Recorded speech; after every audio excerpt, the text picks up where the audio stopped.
السلام علیکم respected viewers, I am doctor Muhammad Ramzan Ansari, assistant professor of paediatrics and family medical specialist. یہ video میں first aid of الیکٹریکیوشن کے بارے میں بنانے چاہ رہا ہوں۔ اگر کسی کو خدا نخواستہ بجلی کا جھٹکا لگ جائے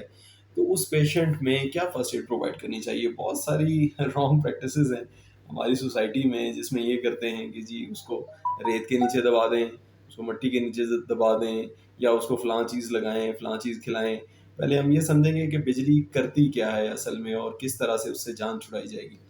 فرسٹ ایڈ، جب بجلی ہمیں کسی جگہ سے پکڑتی ہے، فار ایگزامپل وائر اگر ہاتھ میں آ جائے ہمارے، تو وہ وائر ہمارے اندر والے مسلز جو ہیں ان کو سکڑا دیتی ہے، اور ہم زور سے بجلی کو پکڑ لیتے ہیں۔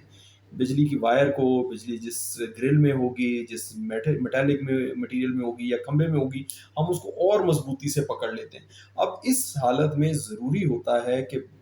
سب سے پہلے پیشنٹ کو اس جگہ سے علیحدہ کیا جائے، اور اس کو علیحدہ کرنے کے لیے یہ بھی ضروری ہوتا ہے کہ آپ خود کوئی ایسا کام نہ کر لیں کہ آپ خود بجلی سے ان ٹچ آ جائیں۔ عام طور پہ بارش ہو رہی ہوتی ہے، ویدر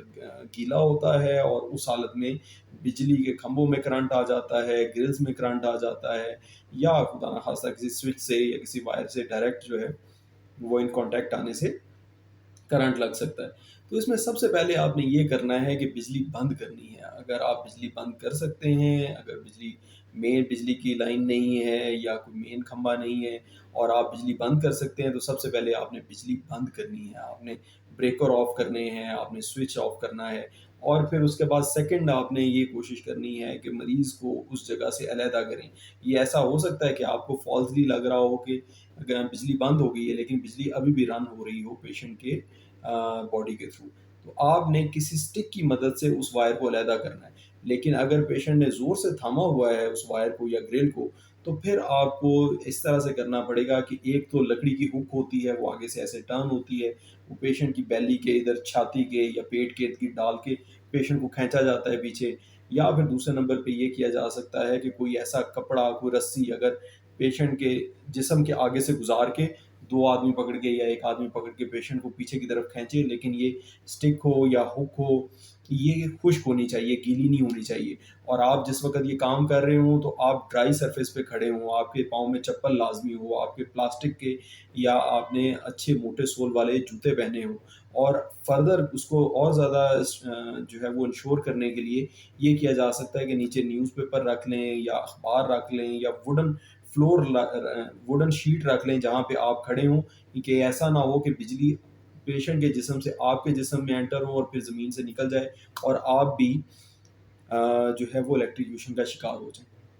الیکٹریکیوشن سے سب سے بڑا مسئلہ یہ ہوتا ہے کہ یہ جب ایسے ہمارے بازوؤں سے یا ہماری اپر باڈی کے رستے انٹر ہوتی ہے اور پاؤں سے باہر نکلتی ہے، تو درمیان میں چھاتی سے گزرتی ہے بجلی، اور چھاتی کے اندر دل ہوتا ہے جس کی یہ الیکٹریکل کنڈکشن کو ڈیمیج کرتی ہے، نقصان پہنچاتی ہے، اور ہمارے دل کے اندر ایب نارمل ویوز پیدا ہونی شروع ہو جاتی ہیں، اور جو نارمل ردم ہوتا ہے دل کا وہ ختم ہو جاتا ہے۔ ایسا ہونے سے پھر مسلز میں جو ہے وہ بھی آتا ہے، الیکٹرک کرنٹ جب گزرتا ہے جسم کے اندر تو بہت شدید حرارت پیدا کرتا ہے، مسل کی انجری ہوتی ہے، برن ہوتا ہے مسلز کا، ڈیپ مسلز کا برن ہوتا ہے، اور ہارٹ مسل کا بھی جو ہے وہ ہارٹ مسل کو بھی ڈیمیج ہوتا ہے۔ اس کی ایک انٹری پوائنٹ ہوتا ہے بجلی کا، مثلا دائیں ہاتھ میں ہے یا بائیں ہاتھ میں انٹری پوائنٹ ہے، وہاں سے آتی ہے پورے شولڈر سے ہوتی ہوئی آپ کے جسم میں، اور پھر کلوزسٹ رستہ یہ لیتی ہے زمین تک کا، کیونکہ زمین جو ہے وہ نیوٹرل پوٹینشیل پہ ہے، نیوٹرل ہے، اور اس میں یہ جانے کی کوشش کرتی ہے بجلی۔ اور یہ اس دوران اگر خدا نخواستہ دل کے راستے گزرے گی تو پھر دل کے اوپر اس کے شدید اثرات ہوں گے، اور یہی سب سے بڑا مسئلہ ہوتا ہے الیکٹریکیوشن کا۔ آپ نے اس پیشنٹ کو ادھر سے علیحدہ کر لیا، اس کا آپ نے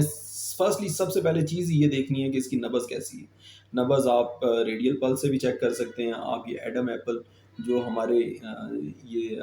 جگہ ہوتی ہے گردن میں، ہمارا وائس باکس ہے، اس کا فرنٹ والی کارٹلیج ہے، اس کے ساتھ سے آپ ایسے پریس کر کے کیروٹڈ پلس لے سکتے ہیں۔ آپ کیروٹڈ پلس لینا زیادہ بہتر ہوتا ہے اس طرح کی سچویشن میں جہاں پہ پلس چیک کرنے والا جو ہے وہ ایکسپرٹ نہ ہو اور مریض بھی بے ہوشی کی حالت میں ہو۔ تو کیروٹڈ پلس آپ نے چیک کیا، اگر کیروٹڈ پلس چل رہی ہے تو ٹھیک ہے، اگر پیشنٹ ہوش میں ہے تو ٹھیک ہے، لیکن اگر پیشنٹ ہوش میں نہیں ہے، اس کا سانس رکا ہوا ہے یا کیروٹڈ پلس نہیں چل رہی، تو پھر آپ نے اس کو ریسکیو بریتھ دینے ہیں، ماؤتھ ٹو ماؤتھ بریدنگ دینی ہے، اور اس کو چیسٹ کمپریشن دینی ہے تاکہ اس کے دل کی دھڑکن واپس بحال کی جا سکے. اس میں پیشنٹ کو کسی جگہ پہ دبانے کی، ریت میں دبانے سے، مٹی میں دبانے سے کوئی فائدہ نہیں ہوتا، بلکہ آپ الٹا پیشنٹ کو مزید ہائپوتھرمیا یعنی حرارت کی کمی کا شکار کروا رہے ہوتے ہیں، جس سے اس کے مسلس کو مزید ڈیمیج ہو رہا ہوتا ہے اور ڈیلے آ رہا ہوتا ہے اس کی فردر کیئر میں. ایسا ہو سکتا ہے کہ دل کو جو ہے وہ الیکٹرک کرنٹ کی وجہ سے انجری ابھی ہو اور تھوڑی دیر کے بعد دل کی جو دھڑکن کی ربط ہے وہ خراب ہو جائے. تو اس لیے جس پیشنٹ کو بھی سیریس الیکٹریکیوشن ہو اس کو ہمیشہ ڈاکٹر کے پاس لے کے جائیں. جس کو بھی بے ہوشی ہو اس کو بھی ہمیشہ ڈاکٹر کے پاس، ڈاکٹر سے مراد ہے ایمرجنسی میں لے کے جائیں، ہاسپٹل کی ایمرجنسی میں لے کے جائیں، جہاں اس کے دل کا ردم دیکھا جا سکے. پھر دل کی ٹیسٹ فردر کیے جا سکتے ہیں، جس سے پتہ چل سکتا ہے کہ دل کو نقصان تو نہیں ہوا. اور مسلس کے ٹیسٹ کیے جا سکتے ہیں، گردوں کے ٹیسٹ کیے جا سکتے ہیں، جس سے پتہ چلتا ہے کہ گردوں کو یا مسلس کی بریک ڈاؤن تو نہیں ہوئی اور گردوں کو کوئی نقصان تو نہیں ہوا مسلس کی بریک ڈاؤن کی وجہ سے. الیکٹریکیوشن میں کوئی اور کام کرنا، کوئی چیزیں باندھنا اوپر، یا کوئی کسی کیلے کے چھلکے جو ہے وہ باندھنا جسم کے اوپر، اس سے کوئی فائدہ نہیں ہونے والا. آپ نے اس پیشنٹ کو دل کی کمپلیکیشن سے بچانا ہے. یہ میرا آج کا میسج ہے اس ویڈیو کے تھرو. اور سیفٹی فرسٹ، آپ اپنے آپ کو سب سے پہلے بچائیں گے اور پھر آپ جو ہے وہ ہیلپ کر سکیں گے. آپ ہیلپ کرتے کرتے خود وکٹم نہیں بن سکتے. خود وکٹم بننا جو ہے یہ ان لاجیکل ہے. یہ بہادری تو ضرور ہوگی لیکن بیوقوفی بھی ہوگی ساتھ، کہ آپ کسی کی ہیلپ کرتے کرتے آپ خود جو ہے الیکٹریکیوشن کے وکٹم بن جائے. اس میں سب سے ضروری چیز یہ ہے فرسٹ ایڈ میں کہ آپ نے خود اس چیز کا وکٹم نہیں بننا ہے اور مریض کو بھی بچانا ہے. تو یہ تھی ویوز میری آج کی ویڈیو. امید ہے اس سے آپ لوگوں کو فائدہ ہوگا اور آپ میری ویڈیو کو لائک کریں گے، چینل کو سبسکرائب کریں گے اور بیل کا بٹن بھی دبائیں گے تاکہ ہر نئی آنے والی ویڈیو آپ کو مل سکے. Thank you very much. السلام علیکم.